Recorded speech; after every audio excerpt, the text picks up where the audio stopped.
Good morning.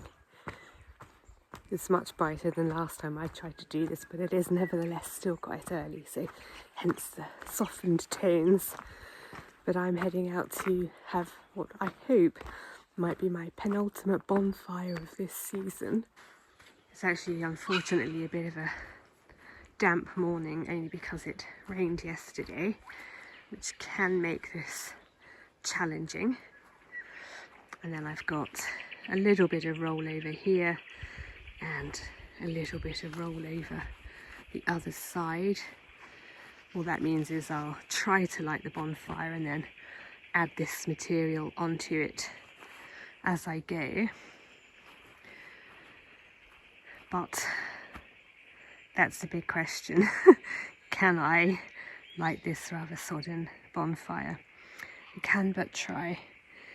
And if I am able to do that, all that I'll have left is to clear the little bit of material that's in this section, and then what I'll do is go back round, but this time raking up all the leaves and the smaller branches which have accumulated around the perimeter and places like this, and the little roundabout which is up there behind the house. I'm going to try to get that cleared and burnt by the end of September, which is next month, at this point about 6 weeks away. And then I'll burn all of that, and then hopefully that will be that for this fire preparation bonfire season. But we'll see. To be fair, that was easier than I thought. And all of the rolling bonfire material has been added. I just need to keep doing what I call tucking it in, folding over these edges, so then I can walk away and leave it. The final bonfire update. It's got to the stage now where I'm quite happy to walk away and leave that ticking over.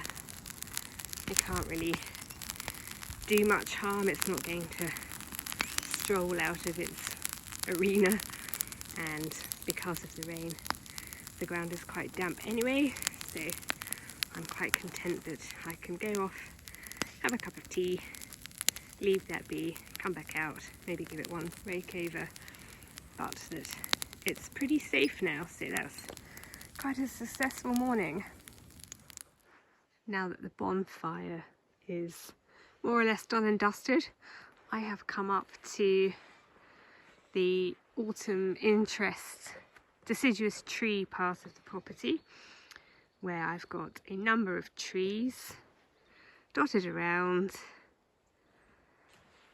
that provide a nice little bit of autumn interest in particular, as opposed to the orchard the other side of the house. Anyway, it's getting to late winter now, but in reality that's more like very early spring. So before things get too out of hand, I've come up with my gentler battery strimmer, and what I'm going to be doing is stringing back the grass which is growing up around the trees. I will put a bit of seaweed fertilizer down, and then I will put a big wad of manure down around them, partly to suppress the weeds and obviously partly to fertilize the soil. It is sort of important that I take care of them in this way here, partly because Australian conditions are quite harsh.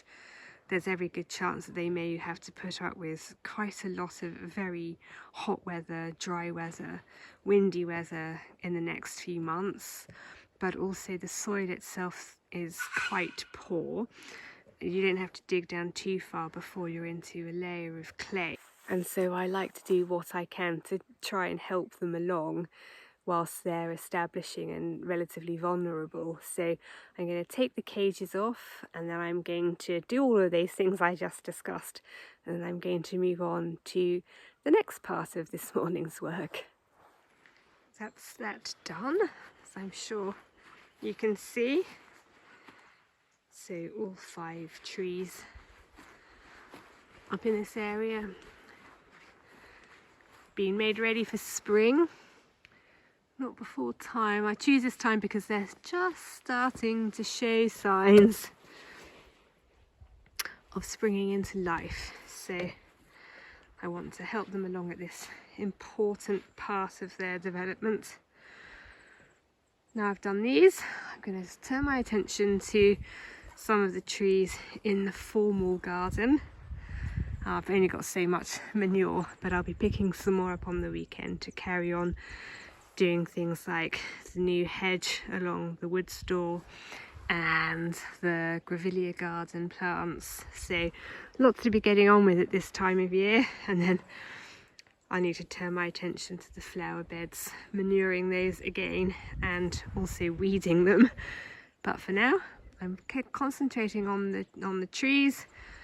I'm going to turn my attention with what I've got left to the Chinese pistachio and maybe the 2 smaller of the citrus trees.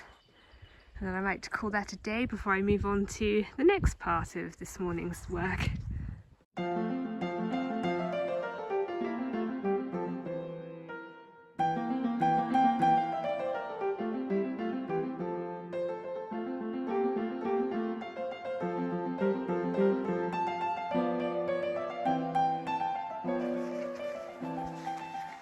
Next on my agenda is my rosemary hedge. I'm going to pick up the wheelbarrow. I'll meet you over there. Over on this far side of the formal garden, I have this rosemary hedge. If you didn't know, I took cuttings from this rosemary plant, which was here in the garden. When we moved in, I figured that since this one is doing so well, it obviously could cope with our conditions, and if the cuttings took, I'd essentially get quite a nice free hedge. But rosemary can take a bit of tending to in order to stop it from going too leggy and so that it goes sort of how you want it to go. So I try to keep on top of it. What I'm going to do now is just give it a bit of a prune, just to make sure that it's growing in the way that I want it to. We're finished here, and in fact one last task, which is pruning the wisteria, and we're finished for today. I prune it twice a year. I kind of try to stick to a schedule, but that sort of gone out of the window. Anyway, I've already pruned it to the 5 leaf buds. Now I'm going to prune it back to 2, and that is in order to help the plant focus all its efforts into making lovely flowers, which they are. So I'm going to crack on with that now before it gets a bit too late in the season, and then I'm going to call it a day. It may be many hours later, but there's enough latent heat in this bonfire for it to still be smouldering away. So I've put the cuttings from the rosemary and the wisteria on there, and it's sort of starting to get more and more smoky. I tell you what, it smells amazing. I've actually taken quite a lot of the cuttings and put them in vases in the house. I thought it was far too much to be able to reasonably cook with. I don't need to worry about drying it because I've just got so much. But I thought I'd at least put some in the house to hopefully fragrance the house a bit. It can get a bit smoky and fetid in there, what with the range going all the time and letting smoke out occasionally. Anyway, this is very nice.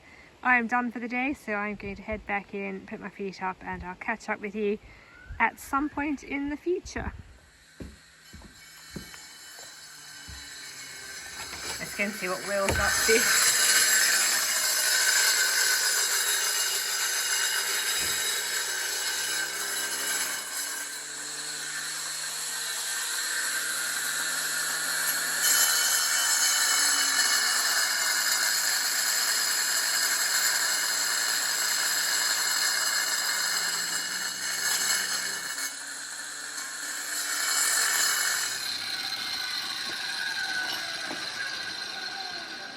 Do you want to explain what you're up to? Yes, we are building new raised beds in here And the trouble is that this bit of ground floods, and we have a drain running along here, but we need the water that's in pools in here to be able to drain out.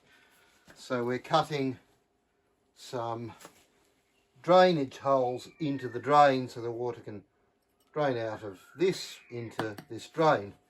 And I am now doing this, which is easier than I feared it might be. Because this is clay, the water can't penetrate beyond it, and the idea in the end is to put gravel on here. So we're thinking of ways to get the water out so that whenever we came to walk on it, we weren't walking around in puddles. And this is the solution we've come up with. We're due some rain, so we're sort of getting this done now to see if it works before we carry on and do the rest of it when we get to it. So it'll be a good opportunity to put it to the test. The important thing is that these little channels are at the same or slightly below what the ground level is going to be, otherwise we'll have the problem with the pooling regardless. So we'll see how this goes.